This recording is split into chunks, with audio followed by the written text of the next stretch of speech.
Hello, hello, hello, everybody. Good evening. I'm just waiting for a couple of people to come in before we start.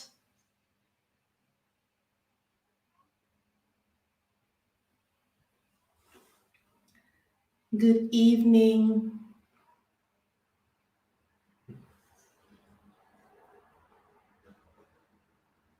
Good evening, good evening, good evening. How are you? Hey, everybody.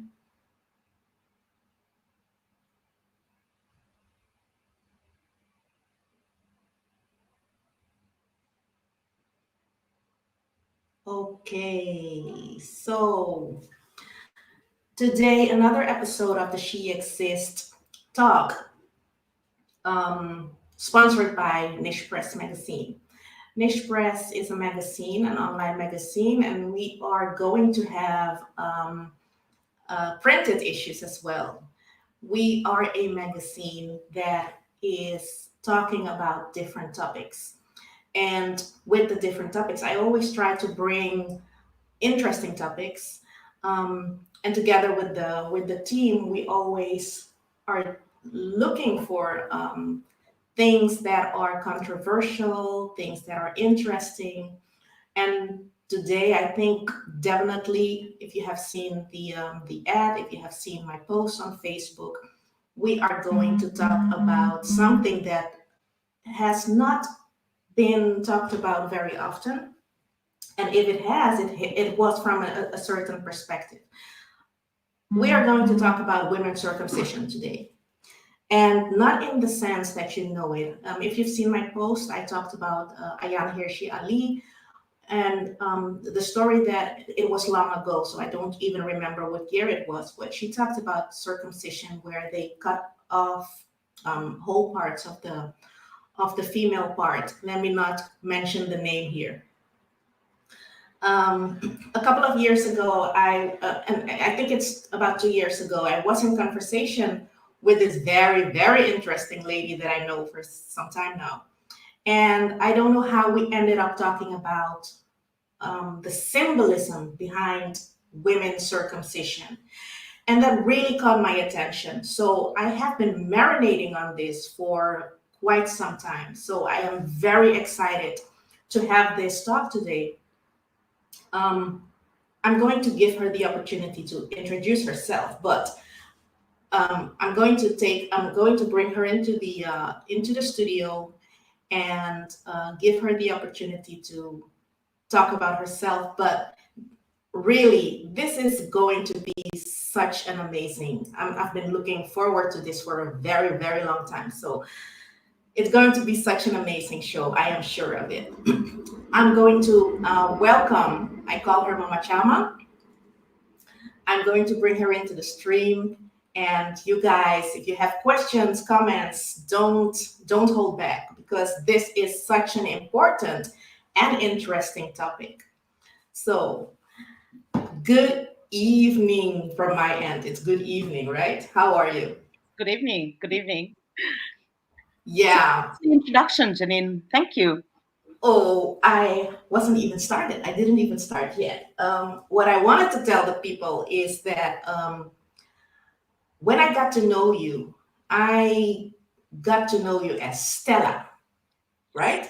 Yes. But some time ago, you sent me a message that you didn't want to be addressed with that name. Can you tell me why? Or can you tell the people why, the Yes. readers why? Right. Okay, you're right. When we met, and for a long time, my name has been Stella. But last year, my son announced that he was going to have a baby. And I was just struck by the thought, oh my God, my legacy. What am I going to give forth to this child? What will I transmit? And it struck me that, Stella is not who I am. First of all, it struck me like, I don't want her to call me Oma or Nana or Granny or any of those things. I want her to call me my authentic name for grandmother, what I've always called my own grandmother, and that is Ma Gokoro. I know it's hard, and my son was against it, but I said, no, she's going to learn the same way I learned. She is my Ma, I am her Ma Gokoro, and she is my Mochokoro. And while I was thinking about that, I thought, yeah, it's silly for me to have an authentic name for grandmother when she's calling me by my European and Western name. So I decided just there and then I would like to revert to my authentic name. My authentic name is Nyanchama. That's the name that I am given. Everybody in my culture is given their own authentic name. But then, unfortunately, the priests do not allow, I don't think they still do, but they do not allow people to be baptized by their authentic name. So we had to figure out some, my parents had to figure out some white name. Now, when it comes back to this Magukoro, I don't know, just being a grandmother for me was like being physically elevated to another status. And I needed to embrace that new status. I needed to honor it and cherish it and put it upon myself and take on the responsibility that it entailed. I thought about the word Magokoro and realized, to my surprise, a word I've used so many times, that it means, actually, etymologically, it means incoming ancestor. Mama is ma, the mother, ko, the direction, and koro, ancestor. And that mochokoro actually means, so sorry, Magokoro means outgoing ancestor, but Mochokoro means incoming ancestor, because Mocho comes from Ogocha, and that is incoming, and Koro is ancestor. So actually, Magokoro and Mochokoro. And then it reminded me that my grandmother had always treated the reception of her grandchild almost as sacred. And I just couldn't understand why. She said she'd go blind if she didn't receive a present, a gift that would enable her to hold her grandchild. I thought it was just a way of getting some gift. But now I understand, because the encounter between grandmother and grandchild is almost holy. It's the incoming ancestor and the outgoing ancestor encountering each other and exchanging some message from the ancestor world. Message. It's almost like passing a baton. And that is sacred. That is holy. It's a responsibility that's greater than just getting a new status. It is a responsibility you're taking on from the ancestors on behalf of this incoming ancestor. And that's why I am so proud of this new rebranding, Nyanchama, because I am really learning and actually unlearning what was very Western in me. It's a process it's almost like an epiphany. I'm unlearning Stella, and I am relearning Nyanchama, re-embracing Nyanchama, and it's a beautiful journey. So, in that, because you said your son was against it, right? Yes, That you didn't want to get called grandma or oma, in Flemish or Dutch. Um, so to me, it sounds like a lot of changes at the same time. Like you change from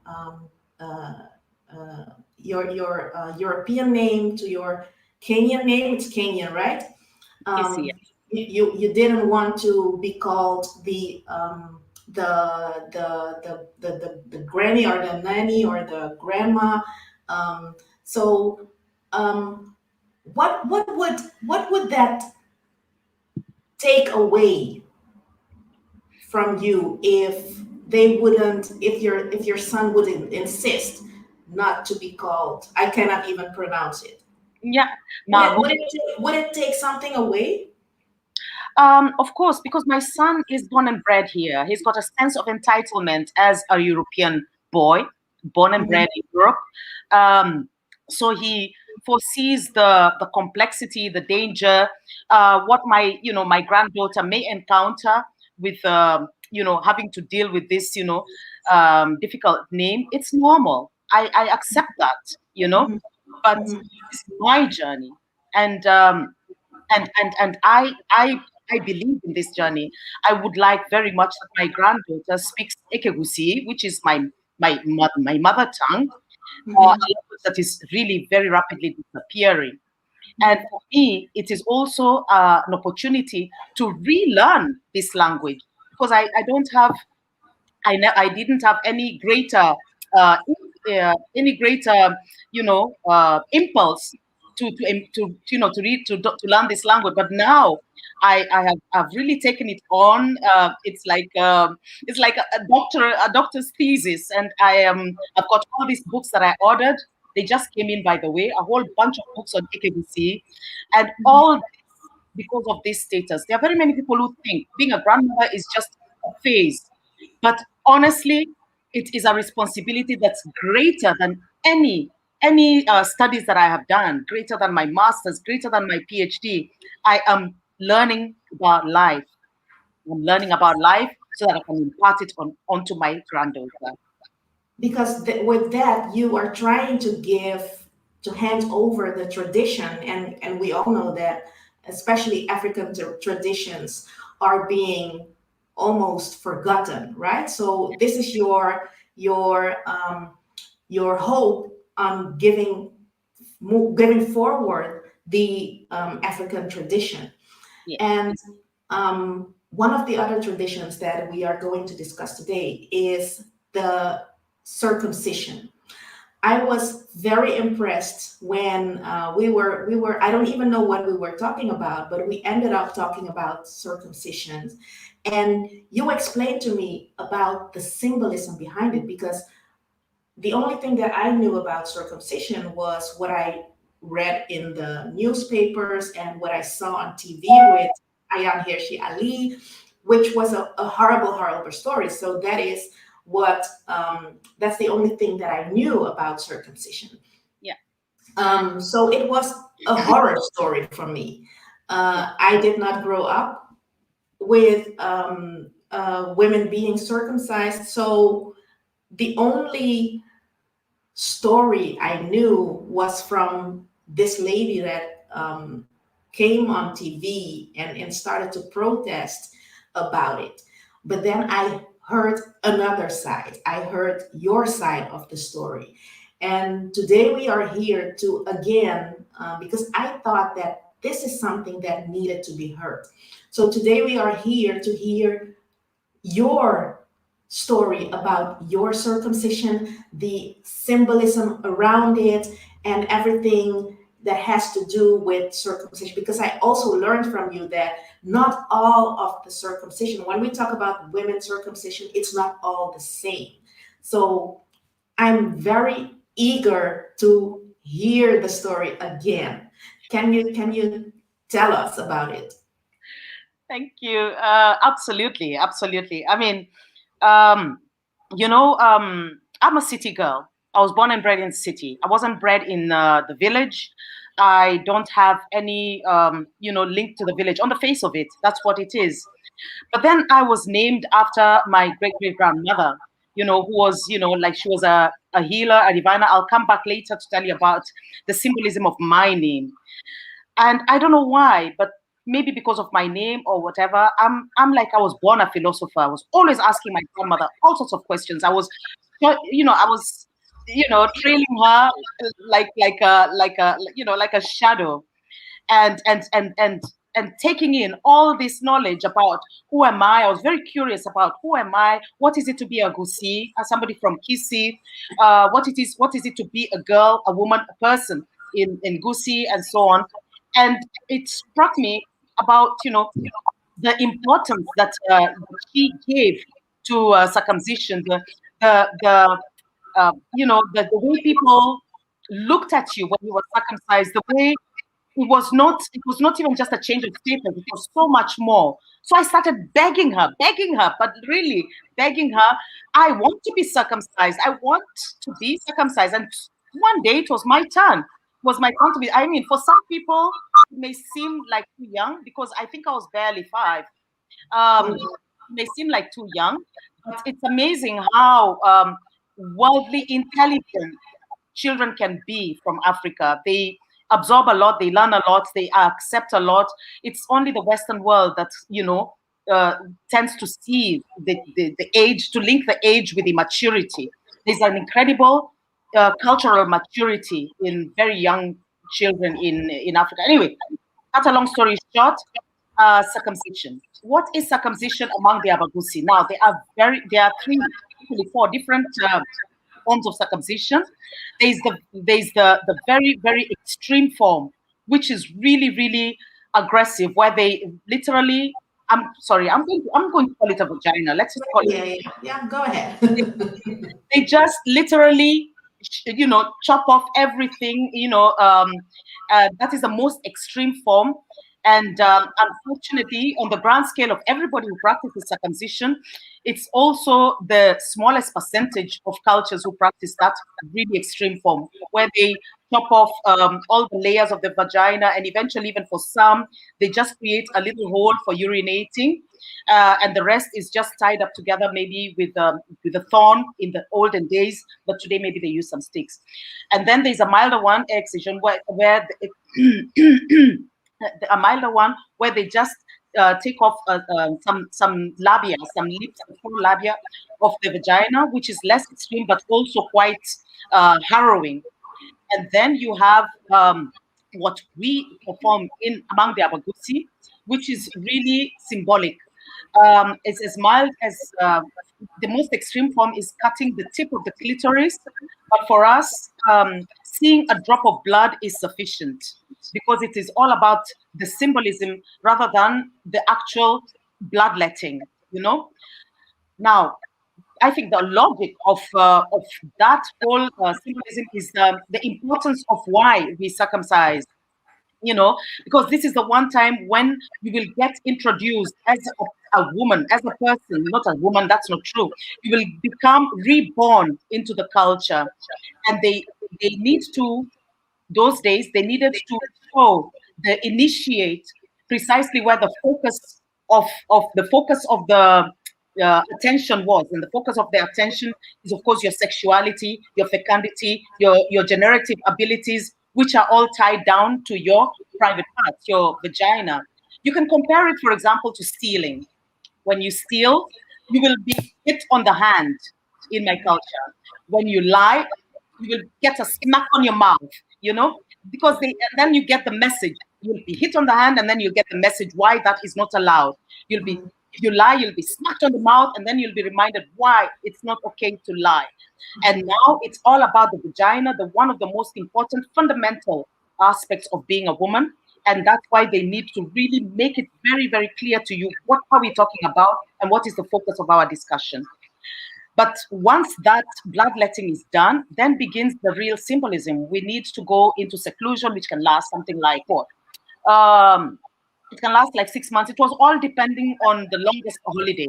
Some holidays are 5 weeks. Some holidays are 6 weeks. I said 6 months, I meant 6 weeks. So it all depends on the longest holiday. Traditionally, without school, it could even be like a month or more. It could be like months.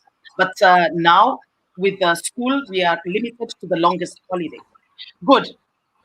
Now, during circumcision, when you are into seclusion, I will not go into all the details because it is too difficult, but I will sing out one aspect of the seclusion. We go through, during the whole process of seclusion, it's almost like you are in a continuous training, but not in the training like a school. It's training through stories, through riddles, through proverbs, through dance, music, through example, through in so many ways, day and night. There's a whole streaming in of the elders, streaming in of with young girls who have been circumcised before, who come in and they really fill you in on all sorts of aspects of what it means to be a woman. And this day in, day out for the full 6 weeks, So when they say learning period, it is indeed a learning period. What I wanted to say is that when you get into seclusion, I will just mention it now. You get covered in ash. You get covered in ash. You're all white from head to toe because actually you are not human. You enter into a spirit world. You enter into a spirit world for the full 6 weeks until on the day that you will emerge from seclusion. You will then emerge as a person, a real, veritable, a recognized human being in the society, and you will bath all So the time. you're covered in that ash for the whole 6 weeks? Yes, the only thing you wash are your hands. And you wash your hands over a very special plant called esuguta. And esuguta is the same plant that you're going to plant in your vegetable garden. You're going to use it to sweep your floors. You're going to use it in any ritual that you will perform in that homestead. Esuguta is a plant that will stay with you your whole life, literally. because you use it all the time. And you use it, actually, it's for sweeping. It's linked also to good luck. It's linked also to chasing away the evil spirit or non-welcome spirits from the home. So you learn to embrace and to take care of Isuguta, because that's where you wash your hand, above the Isuguta. I'll come back And to that. did you take your plant? Did you take it with you? My what? Do you still have your plant? My plant, well, that's the thing with Ekewisi culture. You and again, I'll link it up with the other symbolism that I want to talk to. You can park it in the garden, like mine is parked in the garden of my grandmother, until such a time that I can go and I can uproot it and so on. When you say park it, I mean, it's all symbolic, but I plant my circumcision in the garden of my grandmother. And when I will need it, I will go and get the plant from my grandmother, but it will be like I'm taking my plant, which I took care of when I was in seclusion. Yeah? Mhm. So anyway, circumcision. So the whole concept of being in a spirit world, of being actually enwombed during the whole period of circumcision, makes all logical sense if you also know what it is to be a child, what it is to be an individual. Because in many cultures, again, I'm taking here my own view as an anthropologist. It is not the culture that determines what biology claims to determine. So your birth, you're being born as a child, you are not recognized and acknowledged as a child until you emerge, until you emerge as a person from circumcision. So from before that, you're just a child. You're not recognized as a person who can be productive, who can be fecund, who can be generative in society. Symbolically, we're talking about symbols here. So you're only being considered a person once you went through this circumcision Yes. process. Yeah. Okay. Yeah. Okay. And also in that phase, you can always be recalled back into the ancestor world. You can also your position is always viewed with certain anxieties. People are never sure whether you will stay or whether you will go, whether you will live or die. Don't forget that these feelings, these emotions are also linked with a very high infant mortality at that time. You know, Mhm. these emotions, but then it's biology that makes you a person. Again, I'll come back to how biology will make you a mother, but let me get on further to that. I mean, sorry, how culture is what determines when you become a mother, not your biology. Not that people don't know that. Anyway, with circumcision there are very many, you're linked, you're compelled, you are, it's almost like an oath. A lot of what we do when we are in seclusion is not supposed to be articulated out of the world. And this always has been in conflict with me in my heart and soul. How can I talk about what I'm not supposed to talk about? How can I articulate what I'm not allowed to articulate? I have often meditated about it because, like I said, I'm very spiritual. And the one symbol that I felt that I had like almost permission to talk about was the fire. So when you get into seclusion, one of the many things that you do before you can actually get into seclusion is make your own fire. And you make your own fire from nothing. It's not from matches or whatever, but by rubbing two sticks. So you literally create your fire. Yeah. Mhm. And we're just going to focus on that fire. Once you make that fire, you're supposed to take care of that fire for the entire period of your seclusion. The entire period. Think about how much firewood that is. Day and night, that fire should keep burning. Because if it stops burning, it has got a lot of negative implications on you, on your fecundity, on your personhood, and so on. So it's learning from just maintaining that fire. There are a lot of things that you learn about care, about what the fire signifies for us as Gusi women, and so on. On the once you come out of seclusion, you will take that fire and you will insert it. What I told you about, like parking, but you will insert it in the fire of your mother or your grandmother, the fire from which you eat, the person who cooks for you. You will insert your fire in the hearth of your grandmother or your mother, from the hearth where you eat from. and you'll continue your own normal stuff your whole life until you get married. Now, when you get married, one of the last rituals that you need to perform is to actually go to that hearth where your fire is, spend the night there, and then symbolically take your fire with you. Of course, you cannot carry your fire like this, but then there is a special little pot or gourd which you will take with you that will symbolize the fire. You will guard that gourd with you, and you will go to your mother-in-law's house, who will snatch, and it is really snatch your gourd from you, your fire from you, and insert it inside her fire. And for the entirety of the time that you stay with your husband, well, many people think that bride wealth is what determines, the marriage, and they could not be more wrong, because bride wealth is a discussion between men. And indeed, you cannot be married in my culture without the transmission of bride wealth between the two fathers, the father of the bride and father of the groom. The father of the groom transmits bride wealth to the father of the bride. But this is a lie, because as long as you are eating from the hearth of your mother-in-law, you are still children. You're still not acknowledged as being married, as being elevated to a status of conjugality. You're still children in your mother-in-law's home. Even if you have 10 children, even if you give birth to 10 children, you're still dependents in the home of your mother-in-law where you're eating from. It is only when your mother-in-law decides it's time to give you back your fire, when she decides you now you now have proven yourself to have custody over my son and my grandchildren, that she will transmit back your fire to you and allow you to cook in your own kitchen.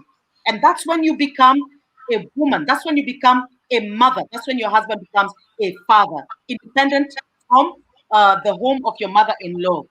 And this fire of yours, once you've been allowed to cook by your mother-in-law, as with the message you got during circumcision, as with the message that your mother-in-law had, you must always keep it burning. It sounds impossible, but it's not. I have lived this with my grandmother. At the end of the day, the hearth fire is covered with ash, and in the morning we just shift the ash aside, and the embers are still glowing, and we use these embers to relight or rejuvenate the hearth. So it is literally always on. You never ever ever use a matchstick. This fire will burn. It will burn forever until the day you die. That is when this fire will then be put off. This is when now nobody can ever cook in your kitchen. Nobody can ever, it can never be generative anymore. The generativity, the fecundity of your home, of your hearth, is determined by your presence, which maintains the burning of that fire. You know.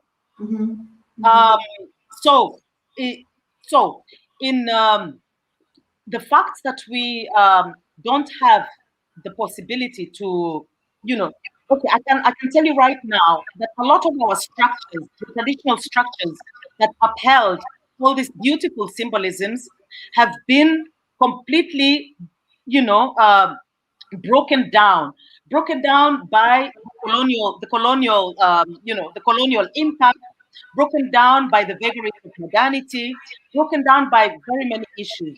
Circumcision was meant to be like a very, very public announcement, not only to your family, but also to the neighbors, that, hey, this is our child, the new woman, the new young potential bride in our community. It's like a warning. We ask you to respect her. We ask you to honor her and let her be married in the normal, acceptable way. Do not rape her. Do not hurt her. Do not, that kind of thing. This kind of pact is not made lightly. During circumcision, for the entire 6 weeks, you need to entertain all those people whom you are warning. It's almost like a debutante party. But you need to entertain all these people as a way of telling them, look, I mean, we are sealing a pact here.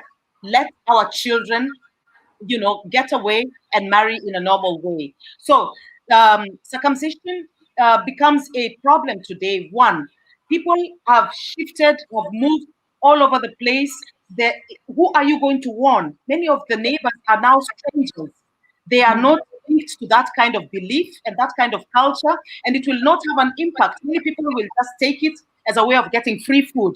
So let's not forget that even those days ago, it was an expensive enterprise. It's like having a 6 week long party, Wow. you know?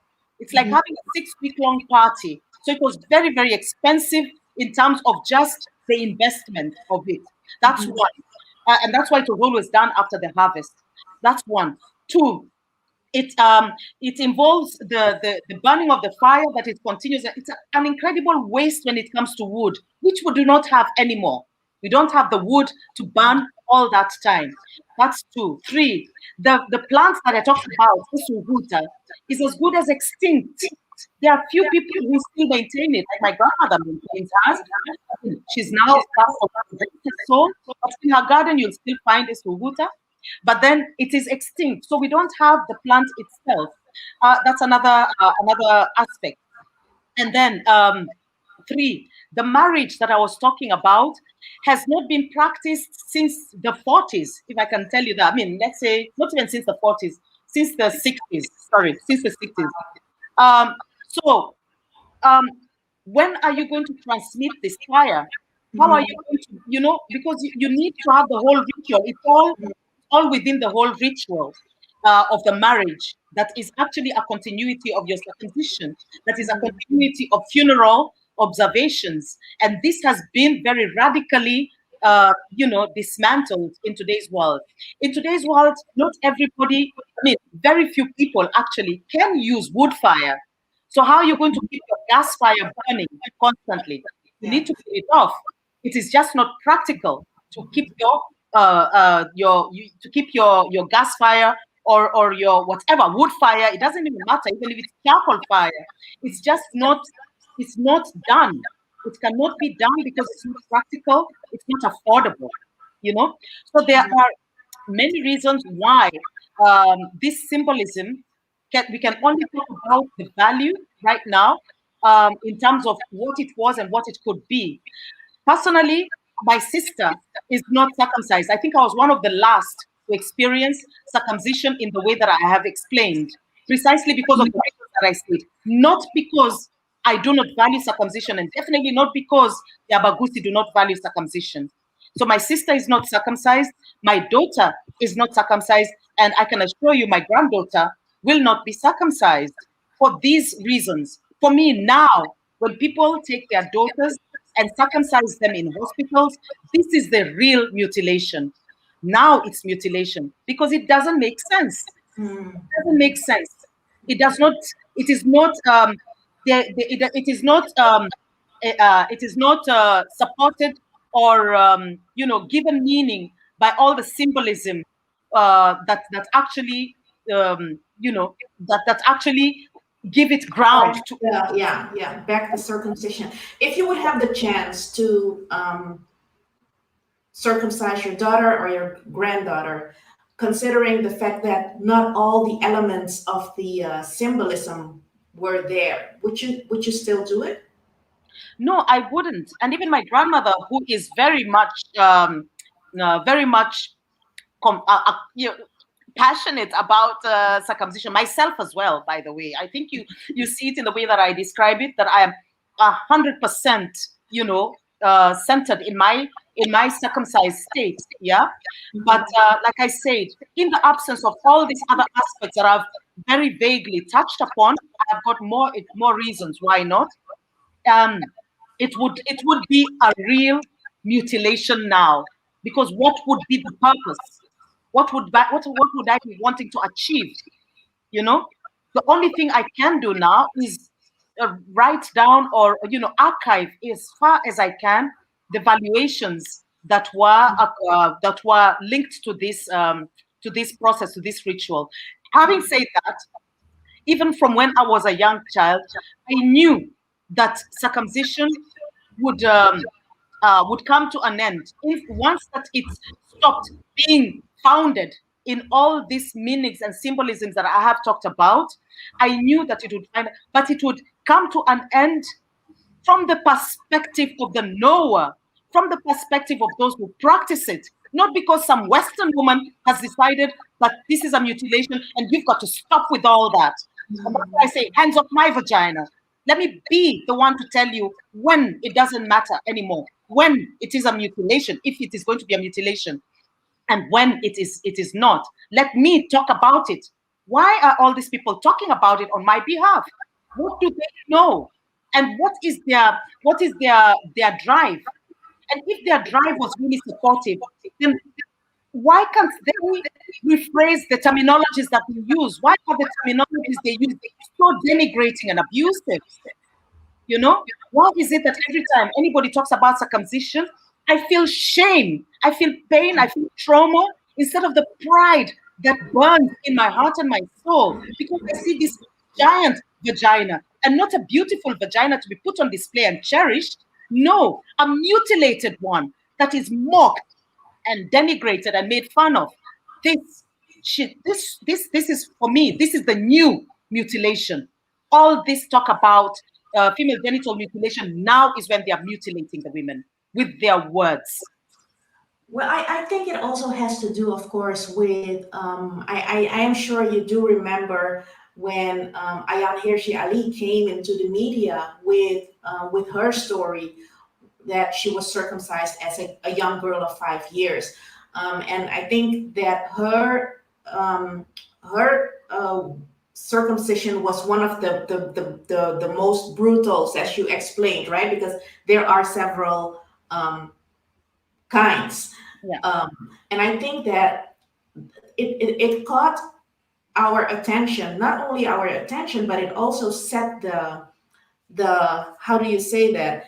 It also set the The not pace. knowing the word Yeah. of how people think about circumcision. Yeah. And okay, we know that the Western world, they take it and they run with it without even trying to understand if there is even symbolism behind it. And that is one of the questions. There's also a question here that I want to read later. But and I don't know, is there any symbolism behind all the other forms of circumcision? Now, Or is it just getting rid of sexuality? no, no, they no. I have to say, like I said, it's a very, very complex issue, and it's really, really sad that you know the what do you call it? Contemporary, oh, no, Western women. I mean the whole. I don't want to point a finger on just Western women, but then let's say the discourse. Let's call it a discourse. The female genital surgery discourse. Um, what can I say, is all lumped up as if it is one. It's like the way when people talk about Africans, like as if it's a country, and yet it is so heterogeneous. It is so heterogeneous. It is so broad and deep and diverse. Even when you take one country, you will not be able to assess all of it. If you come to the Abagusi, just a very small, group, we are so diverse, and that's just one little community. So that's what I mean. So yes, I have a lot of empathy, and I'm horrified. I'm horrified when I hear stories of women who have experienced what women who go through the most extreme form of circumcision. You know, and I will not be, just like I don't want people to presume to know the significance of circumcision to me and my culture. I will not, I think it is very important to understand that people are not idiots. They cannot just wake up one morning and decide to cut themselves without actually having some very serious consideration with it. We are not animals. Who has taken time to ask, even in the most extreme version, why they do it? Or have we just been caught up in this kind of Western Doing better.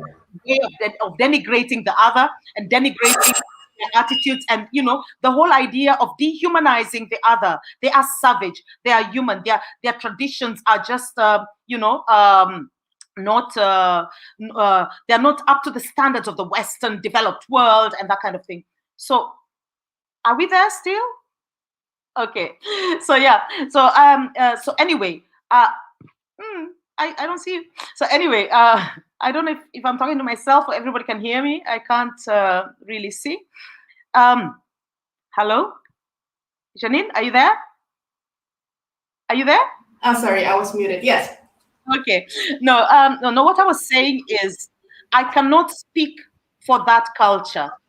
There are certain assumptions that have been recorded in literature, but I believe that the real effort, and I know it's time consuming, but the real effort is to actually go and ask the women themselves why this gets done.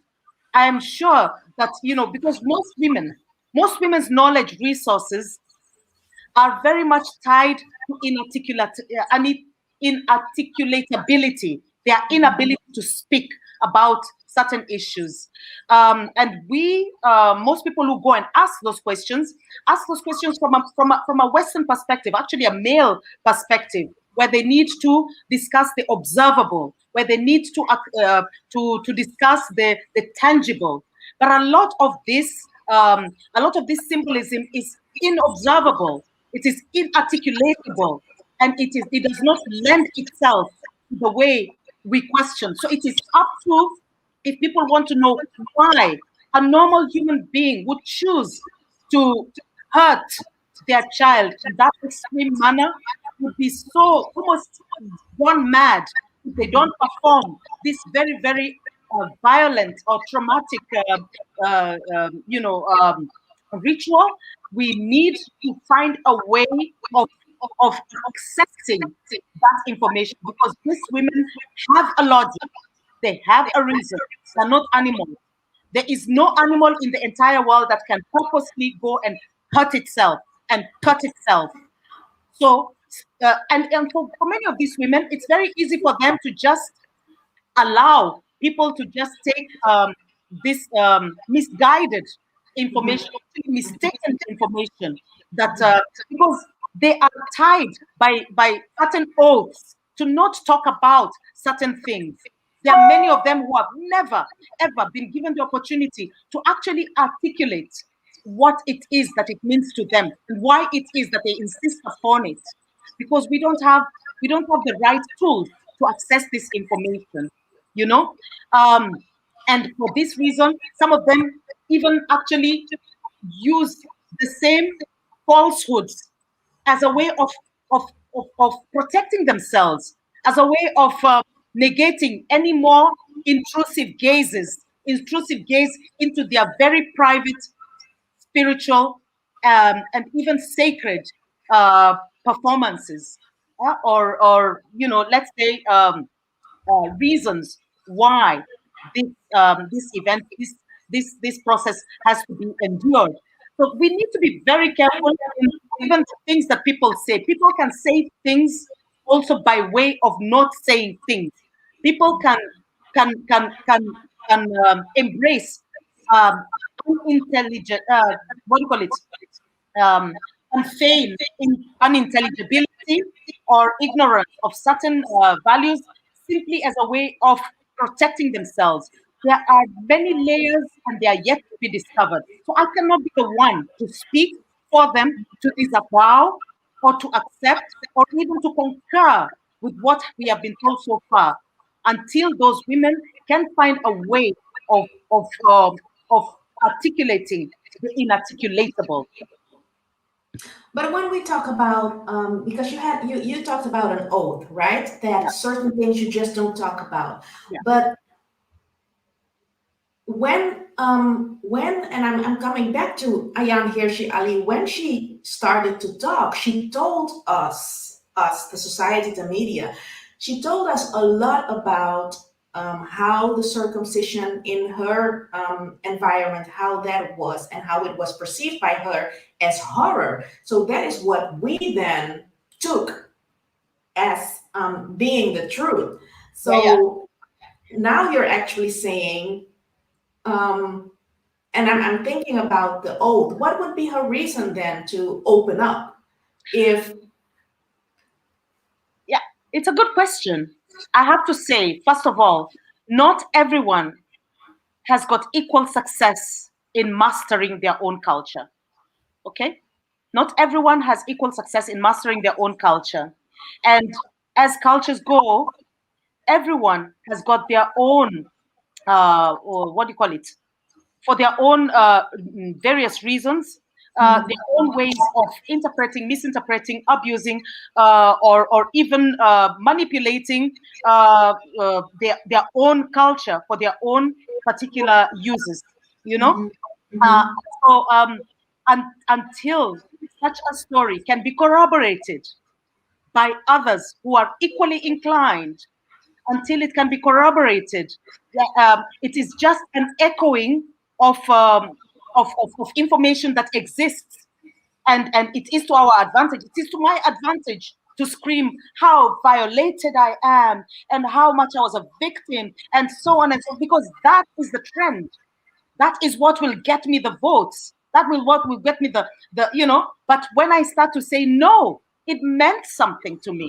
It meant something to me. Many people like myself, like my grandmother, uh, do not have the audience, are not blessed with the audience or the network to speak about circumcision in their own words, to say why they are so proud to be circumcised, to say why that if they were given a chance, they would do it again. You know, they are not. mhm, So what isn't it time that we start to listen to the knower and allow the knower to articulate their knowledge resource and to be heard. Let them take the mic for a change and really take the mic and be heard. So I'm sure that Ali actually had her own reasons um, for saying what she did, and perhaps in her own experience, this is exactly what she went through. Went through. I'm sure of it, and I respect that absolutely. Um, that does not allow the whole world to negate everyone else. It does not allow the whole world to presume that I too have got problems with refibulation. I was never infibulated. That I've got problems with giving birth. I've never been. There's never been anything that has touched my whole vagina is intact.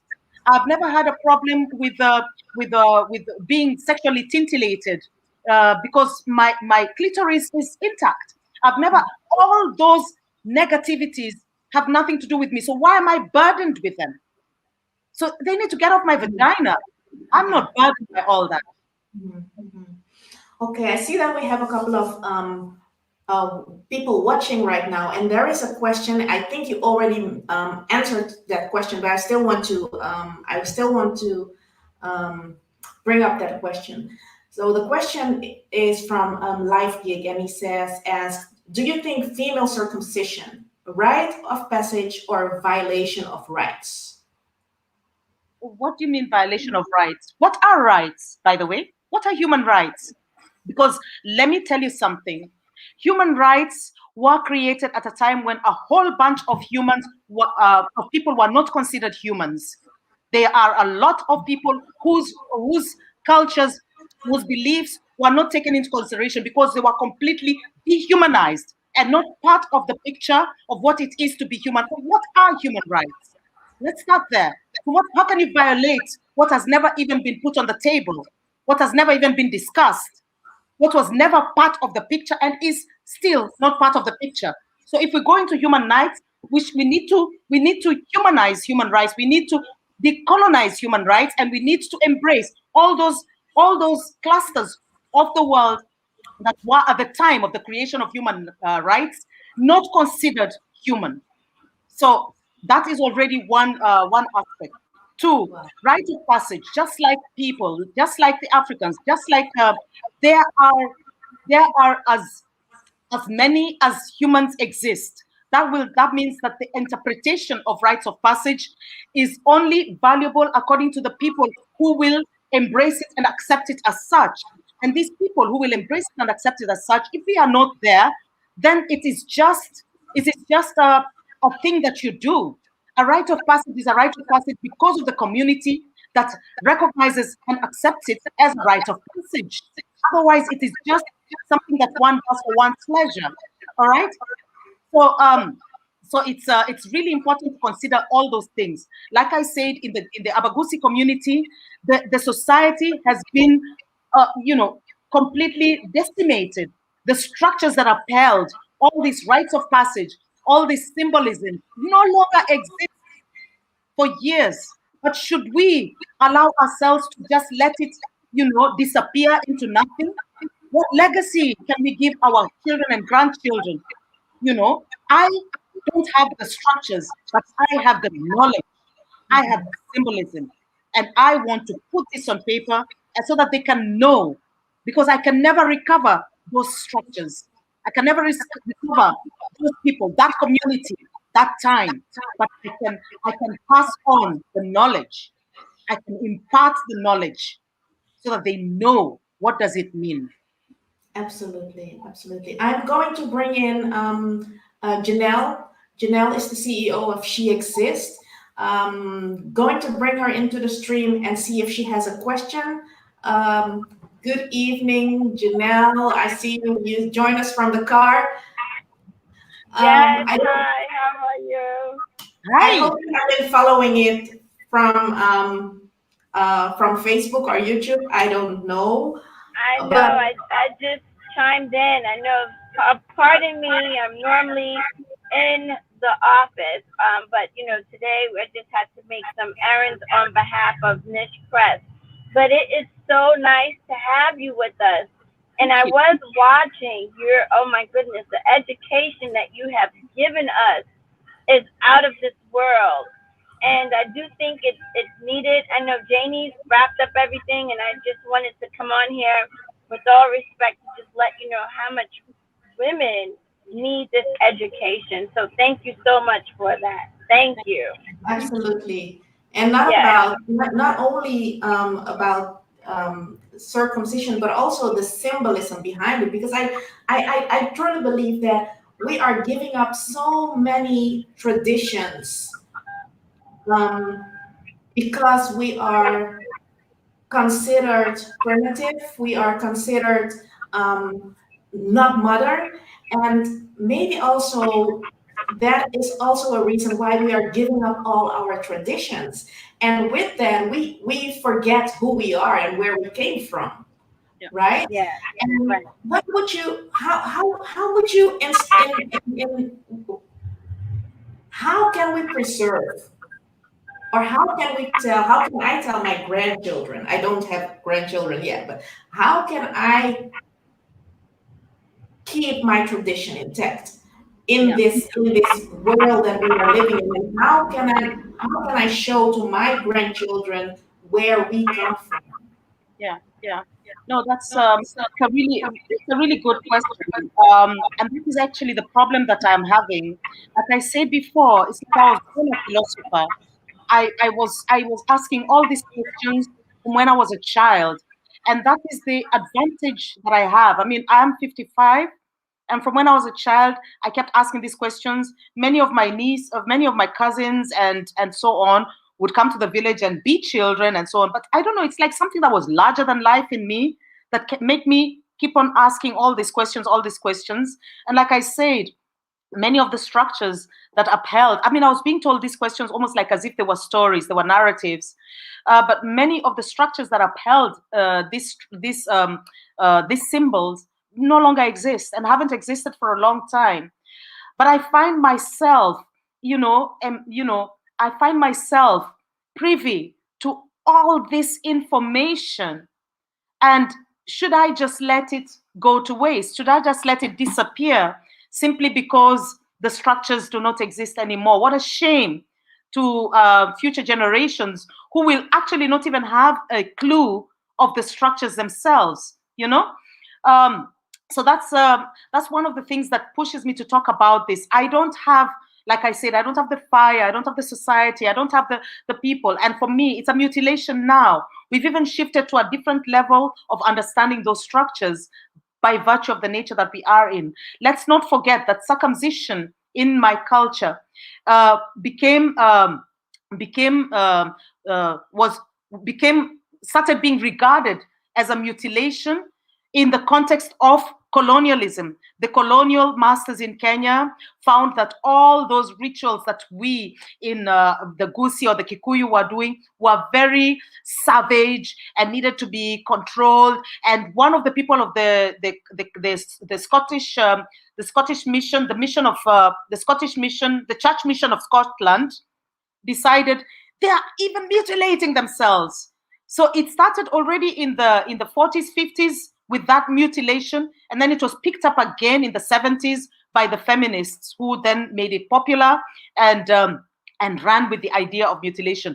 But let's not forget that the context was in the whole context of colonial mentality of dehumanizing the other by making them appear to be savage, bestial, oversexed,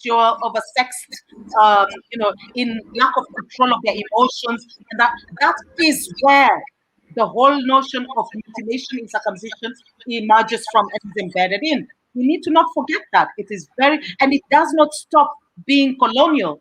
There is still that whole attitude, their culture, those people, we need to save them from their savage, From themselves, yes. Yeah. there. It's still the colonial spirit and the colonial mentality that is in which circumcision is embedded, in which all this idea of mutilation is embedded. When are we going to be allowed to speak in our, even if I think it's a mutilation, let me be the one to say it. Let me be the one to say, because we have got more and more educated people who are worldly, people who have encountered also other visions, who can speak in their own words and talk about this. They are the ones to hold these conversations. It is high time we reclaim these conversations and give them meaning from our own perspective, because we are also struggling to understand, because the structures that have held all these notions no longer exist. So yeah, I think it is important for us to find a way of preserving some of these cultures. We may not preserve the structures, but certainly let's find a way to archive the symbolism for future generations. Let's find a way to write it down, to talk about it, to make the conversation alive, to familiarize each other with what was, but isn't. How can you not talk about it? Because if you don't talk about it, it will not be. It will never be. It will disappear. This is also the reason why I've picked this up in my PhD. And in my PhD, I'm talking about the what do you call it? I'm talking about these very symbols that are, again, not condoned, because the structures are not there. But I'm talking about these symbols, and it's like I'm revisiting a virtual past where I will talk about the epistemic injustices, how the methodology, the analytical tools that were used at the time in the 40s, in the 30s, in the 40s, were actually impoverished to access the knowledge, this knowledge that I call inarticulatable, this knowledge that I call unobservable. And as the women were responding to the researchers, they were telling the truth, because what is public and observable is also true, just as what is inobservable and inarticulatable is also true. We just don't have the right tools to access it. So now I'm going to talk about that inarticulatable knowledge, and I'm going to talk about how this has led to the fact that women's knowledge resources are erased. They are absent from the mainstream research. Women's status as knowers is not evidenced in literature, and women's what do you call it? Women's ways of knowing, precisely because of the lack of structures that maintain it. Women's ways of knowing is absolutely now completely erased for the second time.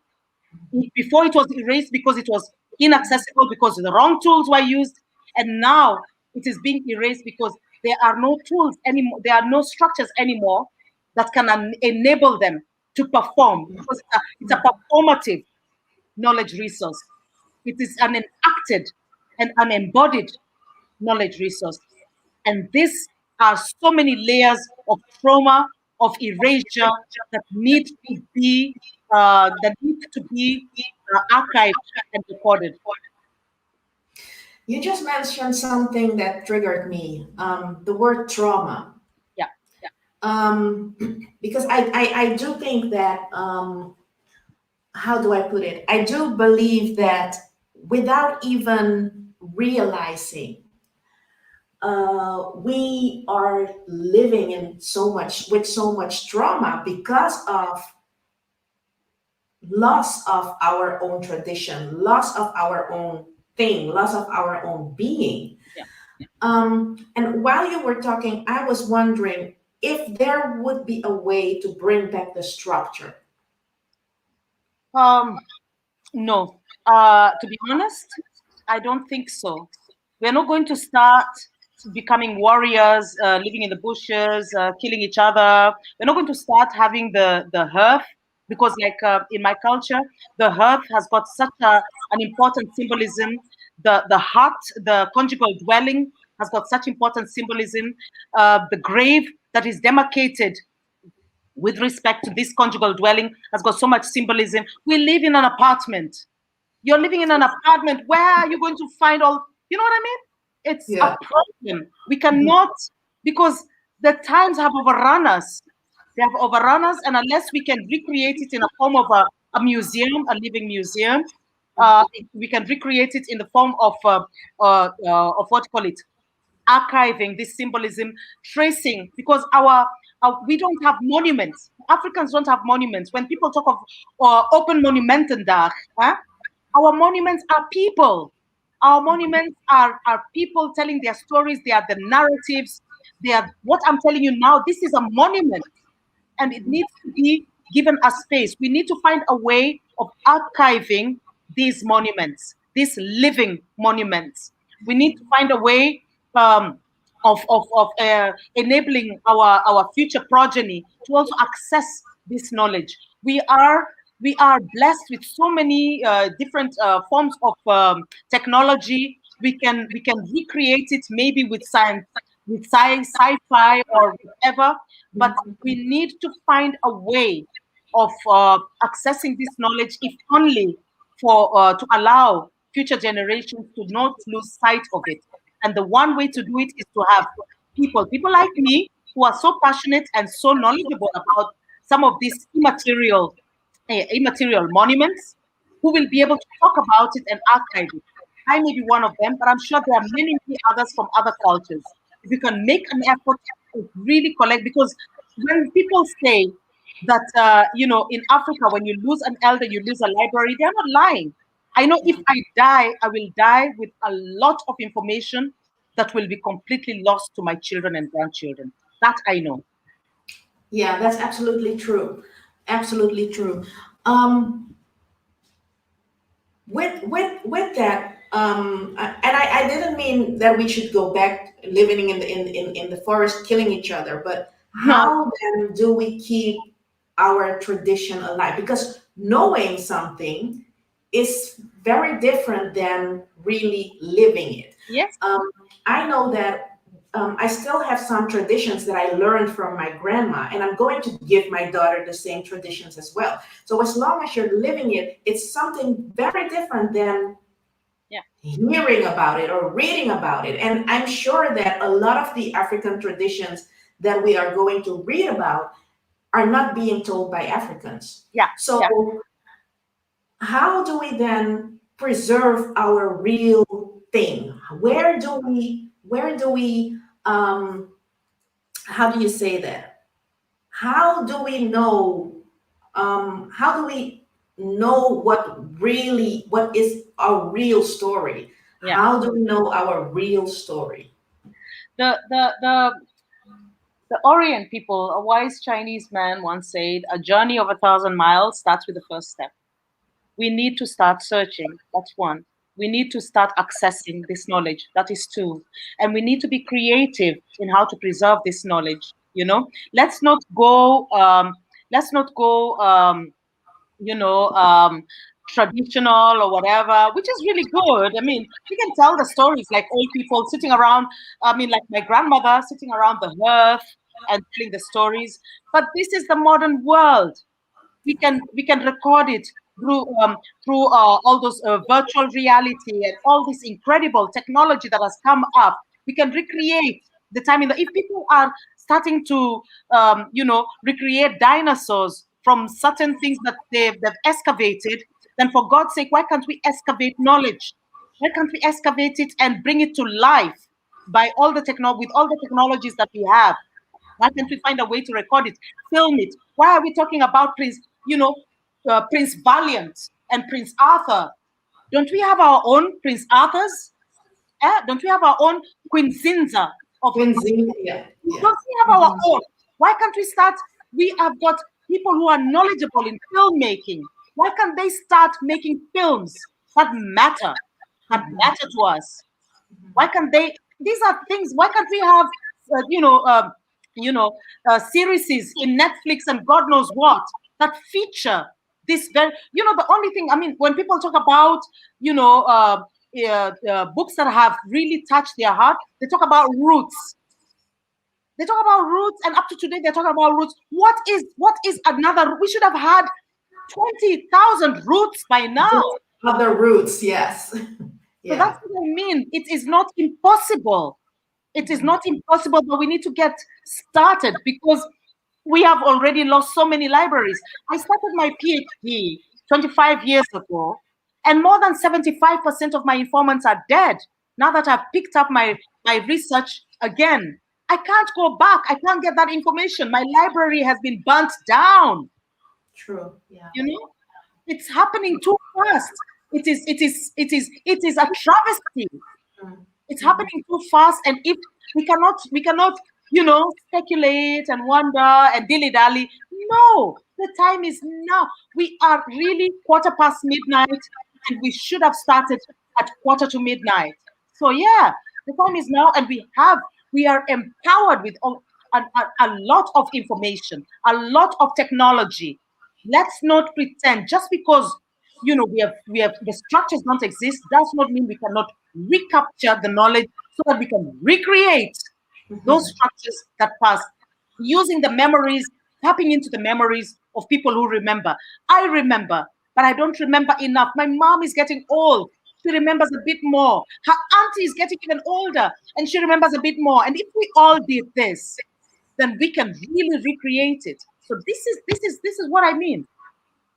It made me think that we have so many young people, right? And now with the social media, we are posting on a daily basis what we are eating, what we are wearing, what makeup we are putting on, instead of actually using social media to document our history, to document our own story, to document our real story. Yeah. So, to those of you that are listening, maybe this would be an idea to stop using social media for shadow things and start moving and documenting our history. Start asking or documenting the real story, not the story as it has been told to us, but our real story I, being told by ourselves. this is such a good idea. I mean, I know there are people who think, many people when they talk about this kind of documentation, they think about Instagram and so on.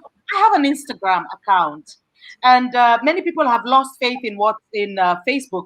But I'm sorry, Facebook is my office. And if you come to my Facebook page, you will learn about our culture, about inspiring stories, about our hair, our food, our aesthetics, our spirituality, things that matter. I am a beast in Facebook, and the people who follow me, it's like I embrace them in my earth, and I talk to them like an elder, and I want them to learn and to be proud. I will not talk about the pain and so on. If I talk about it, I'll give it a place and a value and a reason, a raison d'être. Huh? A raison d'être. We do have pain, but we don't have to wallow in the pain. We need to love our culture in all its facets, its ups and its downs, its traumas and its pleasures, its trials and tribulations and its triumphs, of course. And this is what I do in my Facebook. It's like I find a way to trigger food for thought, to inspire people's spirituality, to inspire, to cherish certain heroes and heroines that we have. Many times when we think about African heroes, we all go into American heroes. We don't realize that we don't know anything about our own African heroes, and my God, we have many. We have very, very many African heroes. I'm not saying that American heroes are not okay. They are. But Let's besides be real. Yeah. and they have been very good in in promoting their Yeah. heroes. But we in Africa have got our own heroes, and if we take time, each country, and there are so many countries in our continent, to think about the heroes who inspired them. For example, for me, I got into activism because of Wangari Maathai. She was living 5 doors away from me, and from when I was a kid, she was in my face. She inspired me. I joined her in the crazy things of the day. I read about her. She was, I mean, I might have her children are the best friends of my sister. They're younger than me, and she inspired me. She drove me. She gave me energy. She was a living legend then, and she definitely is a living legend now. So what do we do when we talk about the environment? Because she's the queen of the environment, yeah, of Mhm. climate issues and so on. When you think about the environment, you think about Thurman, and all. My friends, Mama Wangari Maathai is the one who started with it, and she even got a Nobel Peace Prize for it. Think. Wow. Um, Someone is saying, yes, it is Africans don't promote their own, our culture, food, etc. That is so true. That is so true. But having said that, that also can be something of the past because it starts with knowing, it starts with realizing. And now that we realize that we are not promoting our own, actually, all you have to do is take action. Yeah. All you have to do is start documenting. Go to your grandma. Sadly enough, my grandma passed away 15 years ago already, but I still had her sister, and her sister contributed to a book in which they had someone, and I bought the book for my daughter with all the stories that my grandma used to tell me when I was a little girl. I think, like many Africans, we teach our children through stories, Yeah. right? Through Yeah. tales and stories. And my grandma's sister, she contributed to stories, to a book where a lot of stories, when I'm reading them, I'm recognizing them as this is what my grandma used to tell us. And that is so beautiful. We need to really start to document and stop depending on others to tell us our own story, because Exactly. that's what we have been doing and maybe still are doing. Yeah. Exactly. I'm totally, totally 100% behind you on that. We need to narrate our own narratives. We need to share our own narratives. We need to look within ourselves and look at those libraries that are soon dying out.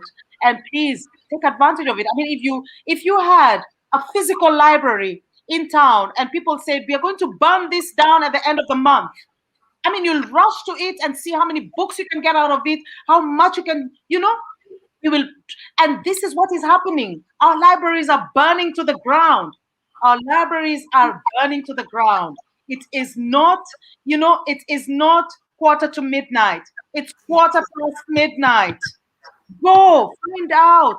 Each and everyone, if every one of us goes and finds out, who knows the libraries that are there, archive this, and with all these knowledges together, we can find a way of making it come alive. Come alive, maybe in terms of an archived story, but maybe come alive in terms of a digital storytelling, or even a virtual reality, a recreation of certain structures that don't exist anymore. but Yeah. we need to take it upon ourselves to Mhm. wake up and embrace this culture, to wake up and take responsibility, because everybody's your one story. Maybe you'll manage to get one story, and somebody else will get 20, and somebody else will get none. But together, we will compile it and make it into something that's ours. So we need to get Absolutely. into it. Yeah, we need Yeah. to do it. Yeah. Yeah. Yeah. I actually want to make a call to action to everybody here listening to actually get into action. I don't know how we are going to do it, but let's start documenting. Because I know, for instance, well, I don't know. I know only parts of it. I know about uh,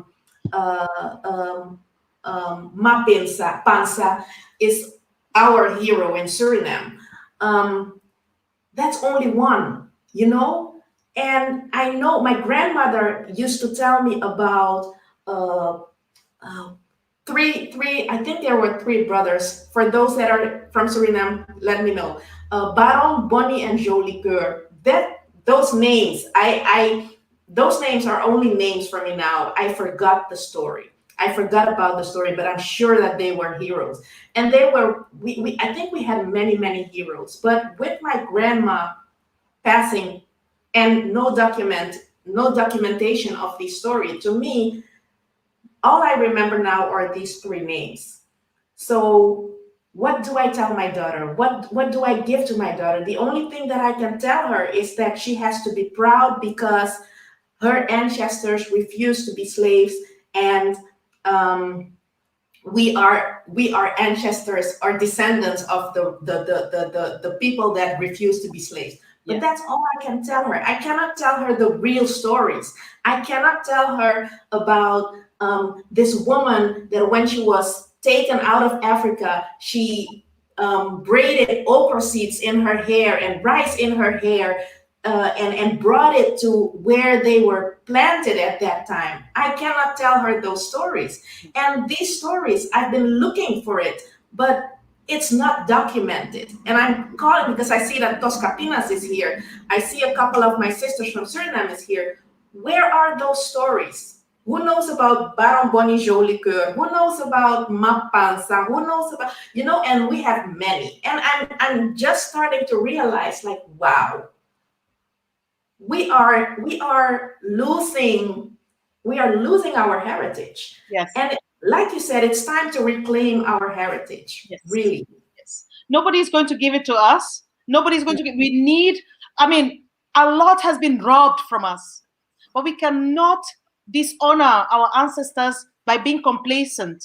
We have agency, and not all is lost as long as there are some, living libraries still in existence, as long as we have some pride and some memories, and we need to just take action.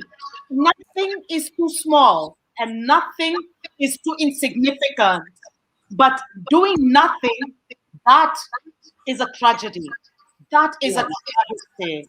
We need to really. do something. We need to make this call, and we need to make this call international, because recognition, acceptance, knowledge, it will only come from us. Nobody's going to rewrite our history from us. We cannot sit here complaining about, oh, they broke up our history and they stole from us.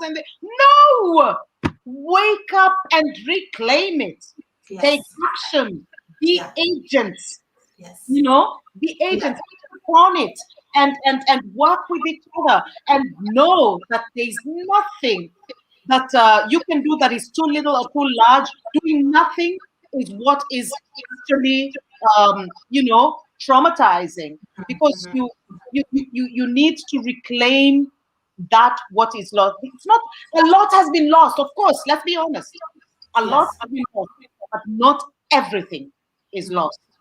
Not And we everything. can still recover some things. Yes. Yeah. Yes, absolutely. Yeah. I knew that this was going to be a very interesting talk. And it has. I'm so glad that we did this. I am so glad, and I could talk for hours. Once we don't talk very often, but once we start to talk, we can It goes, go. the other. But that's what you do. You just go from one to the other, and you know, and you just so this is like elders sitting around the hearth and talking about progeny, and it's been Yes. great. Yeah. I would like to invite you for another talk another time. We're going to arrange that for those of you and for those of you who want to know, because she knows a lot. Trust me, she knows a lot. So if there is something that you would want to know about, let me know. Then we'll get her back and she will be our elder to tell our story and we will document. Is that a good deal?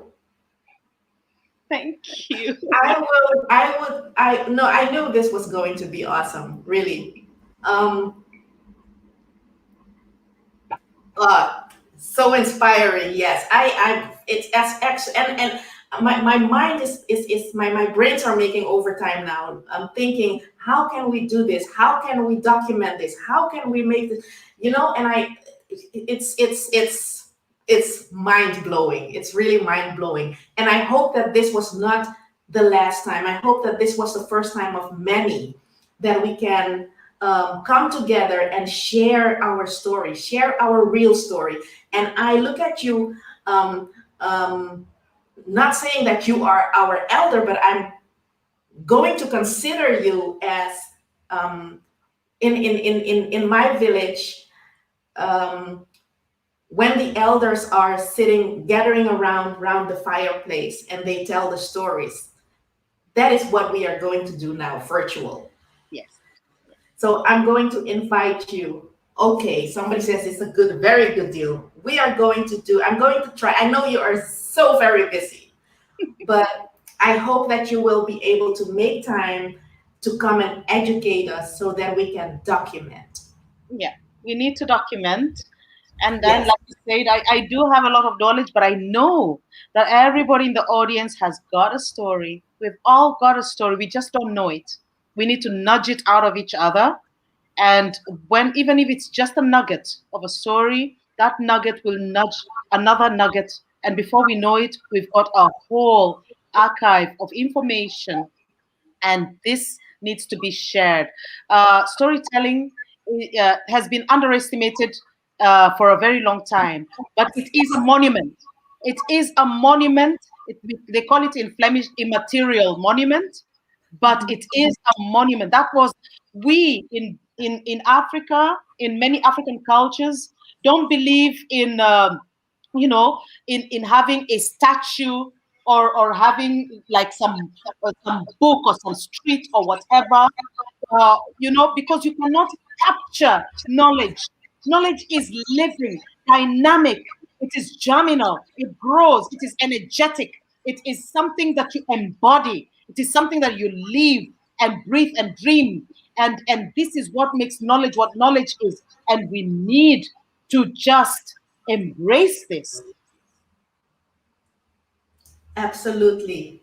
Absolutely. I hope, I really hope, and I'm going to do, I am someone that I love action. So one thing that I'm going to do is um, try to make this something real.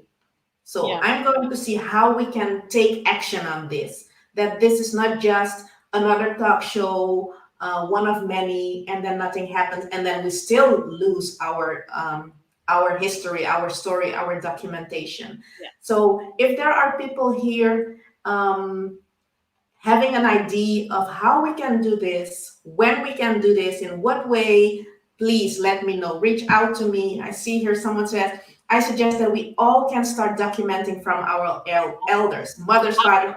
Absolutely. But how are we going to document it? And how are we going to share it? That's also, Talk to them, find a way, keep a little diary, talk to one another, record it. We all have smartphones, record it. um, exactly. Yes. we have ways. We are not living in the dark ages. The first step is interest. And the second step is acknowledging the value and the importance. And the third step is acknowledging the urgency, because it is urgent. Yeah. Believe me, it is urgent. Yes. I see somebody asking for my Facebook page. My name is Stella Nyanchama Okemwa on Facebook. I don't know how to change it to Nyanchama Okemwa, but you can always check it out. Believe me, I'm a beast. I do this night and day. I'm always posting all sorts of things. I really should have a vlog or something like that. I mean, but it's Yes. my platform and I do it. And find your platform, find your niche. But the most important message today, do it. Yes. Yeah. Yes. Thank you so much. Thank you so much for your time, for your wisdom, for your knowledge. And I promise we will get you back. We are going to get you back, and hopefully we will be able to do it on a regular basis, to tell our stories, to tell other stories. If there are other people that also have a story to tell, please let us know, and we can gather our stories, of our stories, and um, reclaim our heritage. Thank you Excellent. very much. It was a great pleasure and an honor to have you here, and I hope to be able to invite you for the next time. You are all welcome to my hearth. I call it Mama Chama's hearth for a reason, because that is where we are all one. There is no larger or smaller, and we can all just share in oneness. A real symbol of Ubuntuism. We are, because you are around my hearth fire. So let's Yes, just at spread your love. Facebook page, right? Yeah. I know I'm going to open up a whole other story, and we are, but and maybe that's the next. Yeah, I already have another topic for the next time. I love this story. Well, it's not a story; it's a tradition that when a woman um, becomes pregnant, she goes to a tree. I don't remember exactly how it goes, but she goes to a tree. And then there with the tree, it's been decided. I don't know. Let me not go. Just come back. I'll ask for that explanation the next time. I promise you, very interesting. Very, very interesting. Thank you all very much. Yeah, okay, you surprised me because I've even forgotten all that. So you need to Are you serious? Oh, that impressed me so much. I've got so That many stories really in my head. And that's why I say if I die, it's like a whole library being burnt down. I don't know how to get them all out. I want to get them And all out. this is something about, I think, 3 years ago already. Three Yeah. years ago already. So yes, these are the things that really impressed me, and I think these are the things that we need to document. These are the things that we need not to forget. And before I go, I once heard that there was this story about a story in the story. The lion kept dying at the end of the story, and then someone said that until the lion starts writing the story, he will always be the one dying at the end of the story. And I think that's the same with us. Yeah. Until we start to write our own stories, Yeah. we will be the one. We will be the lions. Yeah. We will not be the heroes of our own story. And we need to be Exactly. our own story, Exactly. and so on. Yes. Absolutely. Yeah. Good Okay. idea. Yeah. Thank you so much, and thank you all for watching. All the readers, visitors. Thank you for watching, and I hope to see you next time. Thank you. Bye bye. Bye bye.